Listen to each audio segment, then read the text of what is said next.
On 2nd and 2, Allworth coming motion right. This is Garrison trying to cut back. He fumbles the football. Freddie Dryer has the football. 89 of the Giants with the football. And how about this for an exhibition? That is the 4th Dallas fumble. Well, hello. Thank you so much for taking time out of your day to check out this video. And welcome to the Gridiron. And before I get started, I just want to say thank you so much to everyone out there who's been watching my videos. Thank you. If you can give maybe a thumbs up or possibly leave a comment below, maybe even share this video, it would mean so much to me. But anyway, just thank you so much for just taking time out of your day to check out this video. Thank you. Well, the coaching staff is starting to take some shape, obviously. You know, we got the head coach, we got Brian Daboll, the offensive coordinator, we got Mike Kafka, the quarterback coach, we got Shea Tierney, the offensive line coach, we got Bobby Johnson, who came over from Buffalo. Special teams coach, we held on to Thomas McGahee, and then the defensive secondary coach, Jerome Henderson, we held on to him as well, too. So, I mean, obviously, we still got, you know, some, well, we also hired a tight end coach. I'll be getting to that in a minute. But, so, I mean, we got a decent amount of the offensive side kind of filled up. Of course, you know, you got, you got the coaches, but you got to have the assistant coaches to the coach. Yeah.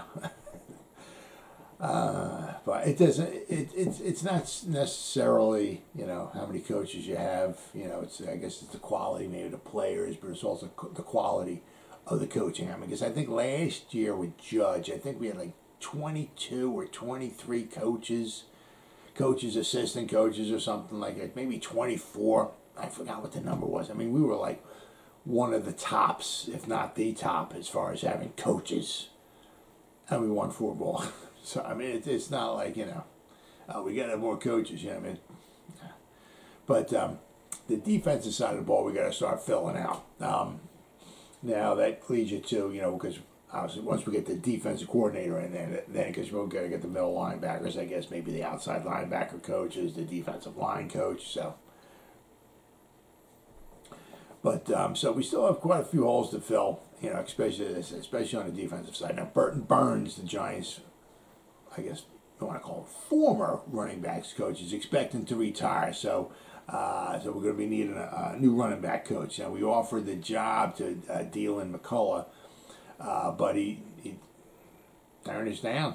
He's going to be staying at Notre Dame, that's my school. So, yeah, he's not taking the Giants job, but he is staying at Notre Dame. So, in a way, I'm happy about that, because we can certainly use him there. So still don't know who the running back coach is going to be, but I mean that just, you know, be a matter of time before we wind up getting somebody in there. Terrell Austin. Now, he was a candidate. He got interviewed for the defensive coordinator position, but the Pittsburgh Steelers wound up hiring him as their defensive coordinator. So, I mean, because they wanted to, you know, they had their hole in their defensive coordinator position because their defensive coordinator retired. That's why they wanted to interview Patrick Graham. You know, they talked to some other guys, but so the one guy that we interviewed, Terrell Austin, so he won't be our defensive coordinator. But the Giants did interview Steve Wilks for the defensive coordinator position. That should be, hopefully, I mean, today's Tuesday. So, they interviewed all the guys. Now, I'm not sure, you know, if they're going to bring them in, 1 or 2 guys back in for a second interview, or exactly what, you know, how it's going to work out. But either hopefully today or tomorrow, we should maybe find out who the defensive coordinator is going to wind up being. So now we got 4 guys. We had 5, but with Terrell, as I said, Terrell Austin is off the charts for us now. So we got Jim Schwartz, Don Wink Martindale, Steve Wilks, and then we had the Bears' former defensive coordinator, Sean Desai, because meaning former because he was on their staff and they all got canned, I guess, so to speak. So they're not bringing him back. So he's looking for a job. So, but out of all of the four candidates that we got, Desai has by far the least amount of experience. Wilkes, Schwartz, and Martindale have a lot of experience, and Steve Wilkes is a quality candidate. He was coaching in Missouri, in college ranks. So, but I mean he's a good defensive coordinator. He's had some very good success in the past. He interviewed for the Giants head coach position back in 2018 when it was given to Pat Shurmur. Yeah. He then got the Arizona Cardinals head coaching job that year, but then he was fired after 1 year. He got a freaking bum rap. After one season, he got fired. They went 3-13. He had the rookie quarterback. He had Josh Rosen as his quarterback. Josh, I guess you could say, Bust Rosen was his quarterback. So then they were 3-13, right? So then what happens? Then they get rid of him and they bring Cliff Kingsbury in, and they give him. He's got the number 1 overall pick, and then they take Kyler Murray. So I mean, right? I mean, maybe if Steve Wilkes was there and they had the number 1 overall pick and they took Kyler Murray, well, maybe he'd still have a job there. Right? I mean, you give him a bust of a quarterback to work magic with, and you give him 1 year and he gets canned. No, I mean, it is what it is in the NFL. He spent 6 seasons with Carolina from 2012 to 2017. That's one of the reasons why he got the interview in 2018 for the coaching job for the Giants, because in 2012 to 2017, when he was at Carolina, Dave Gettleman was there, so I had the familiarity. Now Steve Wilkes was the defensive backs coach from 2012 to 2016, and he was the defensive coordinator for the Carolina Panthers in 2017. He worked under Sean McDermott in Carolina. McDermott was the defensive coordinator. McDermott was the defensive coordinator from 2011 to 2016. Then in 2017, Sean McDermott went to Buffalo with Shane and Brandon Beane, and in 2018, that's when Brian Dable went there. But when McDermott left the Panthers after the 2016 season, to coach the Bills in 2017, that's when Steve Wilkes got the job as the defensive coordinator for the Panthers. The Panthers defense finished in the top 10 in 5 of the 6 seasons that Steve Wilkes was there. Most of them he was the defensive back coach, but the one season he was the defensive coordinator. He's been on 2 different teams and went to the Super Bowls. Right, as a part of the defensive coaches. In 2006, the Bears went to the Super Bowl. That's when Peyton Manning beat the Bears. And then in 2015, when the Panthers were 15-1, Steve Wilkes was part of the defensive coaching staff as well too. So keep an eye out for him. I mean, he's got a, he's a very good coach, very, very good coach. I said whoever they want to, I don't see Desai. I mean, he might be an up and coming kind of guy, but I don't know if the Giants want to gamble on something like that. You know what I mean? Somebody that has a potential to be, I think they want somebody that they know. I mean, because Schwartz has done some very good things in his, right? Steve Wilkes has done some very good things in his coaching career, and Martindale has definitely done some very good things. And, what I just keep reading is that Martindale seems to be the favorite. So I'll just have to wind up waiting and see. But now, we are down to 4 guys. And I said today's Tuesday, so either hopefully today or maybe tomorrow we'll find out who the winner is. And then once they start doing that, then they can maybe start bringing in some more of their own coaches. I said, because we're going to need the defensive line. We're going to need the linebackers, the coaches, maybe like the outside linebackers, the middle linebacker, the inside linebacker coaches. I don't think I have they got a secondary coach, but I don't know if I have one just for the safeties, one for the cornerbacks, and they have the assistant coaches. So, yeah, so I mean, and they got to get the ball rolling. You know, they got things they got to get going because, I mean, especially like with Burton Burns, you know, retiring. I mean, they got to get a running back coach in there because they're going to want to look and start looking at the tape and see, oh, my son's dog's here. Looking at who they're going to want to keep, who they want to get rid of. I mean, it's like with Saquon and Devontae Booker with the running backs. I mean, they get rid of Devontae Booker, they can save themselves a couple $1 million. If they wind up trading Saquon Barkley, I mean, you know, I hope not, but I mean, it's all about it's a business, right? It's a wonderful, wonderful game, but it's a business. If they were able to get rid of Saquon Barkley and trade him, they save themselves over $7 million right there, and they might pick up a third or fourth round pick for him. I mean, after Saquon Barkley's rookie season, he had over 2,000 yards. He had over 1,300 rushing, 700 yards receiving. I mean, 91 receptions, over 700 yards. He had over 1,300 yards rushing, over 2,000 yards altogether. I mean, he looked like unbelievable. I mean, he's a phenomenal athlete, but then he just started getting hurt. So, I mean, after his rookie season, if you traded him after that, I'm sure you probably could have got a first-rounder in return. But, you know, now that he just keeps getting injured all the time and, you know, his numbers have gone down and everything, I mean, you're not going to get a first, probably not going to get a second, maybe get a third, maybe a fourth for him. You know, maybe a second, say maybe a third for him.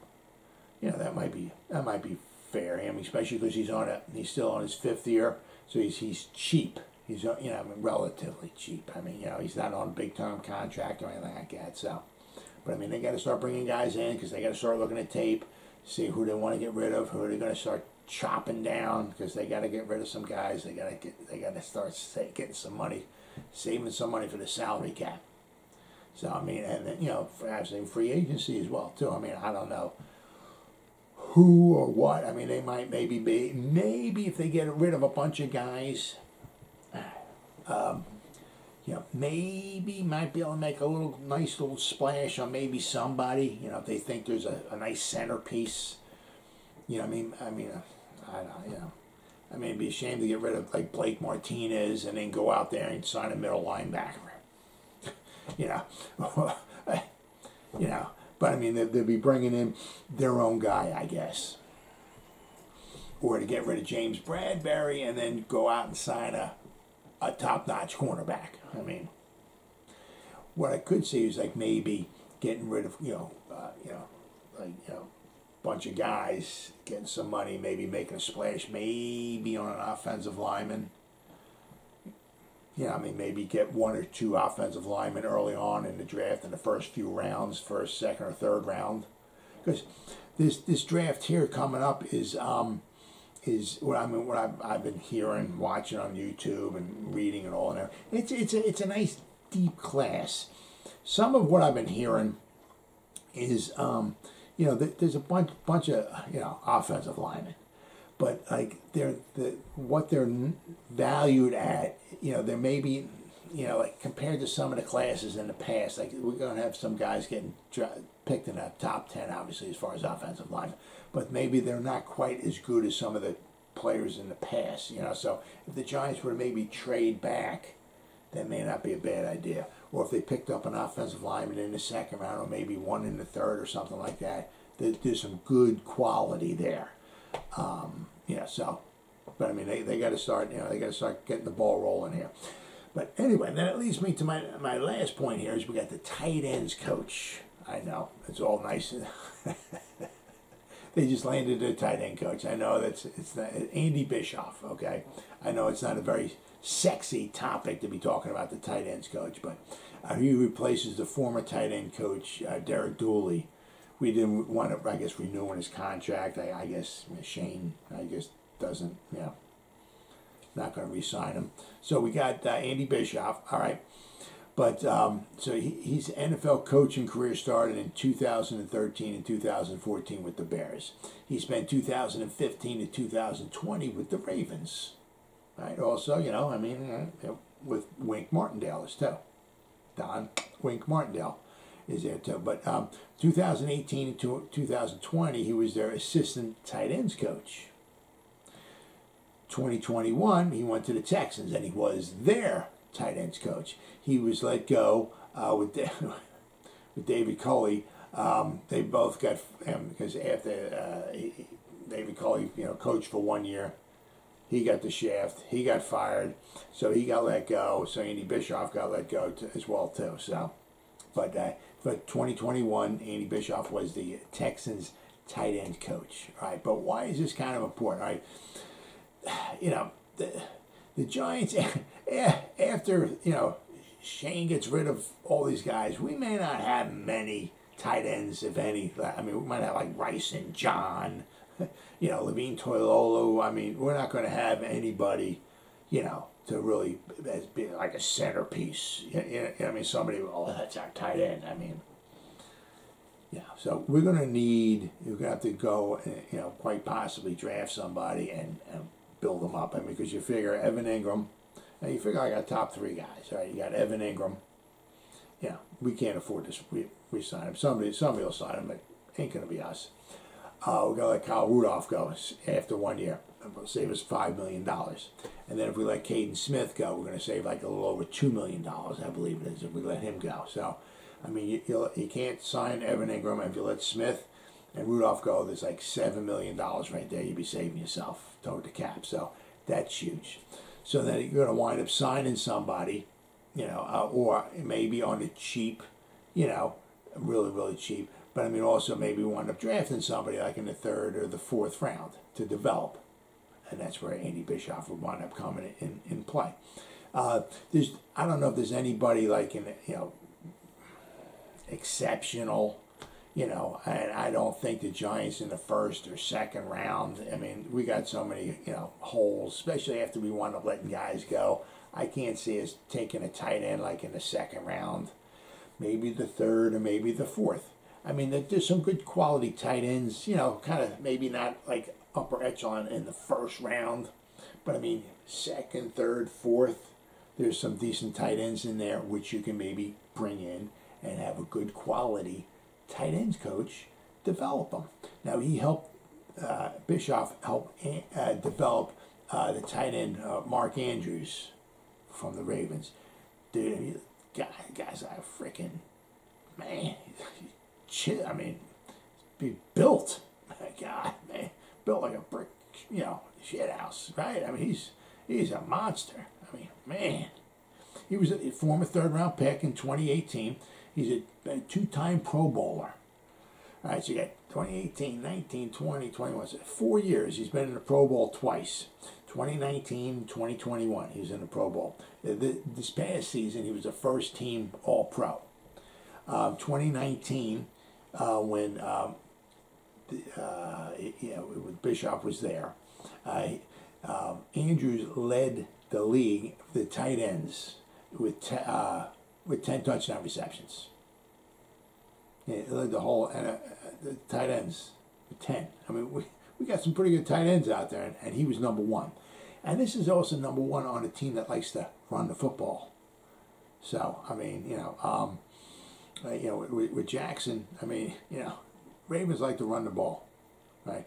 This past season, Andrews had 107 receptions, over 1,300 yards receiving. He had 9 touchdown receptions.